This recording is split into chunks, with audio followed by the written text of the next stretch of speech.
A day in my life ng inyong kamangyan dito sa Canada. Hello guys! Tara, samahan niyo ako magtapon ng basura. Ngayon nga pala ay closing ako at kailangan ko nang maitapon aring mga basurang ari at para naman saktong makauwi tayo, sakto sa oras na makauwi tayo. Ayan, medyo nga pala nag-i-snow na unti-unti na namang pumapatak.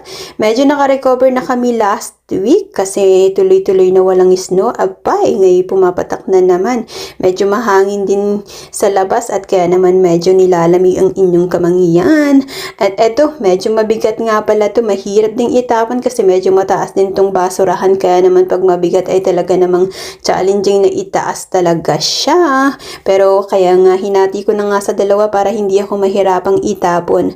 Ayan guys, ang aking a day in my life na i-share ko sa iyo ngayong araw na ito. Salamat guys sa panonood. I hope see you in the next video guys. Ayan, so medyo madulas din ang aking daanan. Thank you guys for watching. Bye-bye!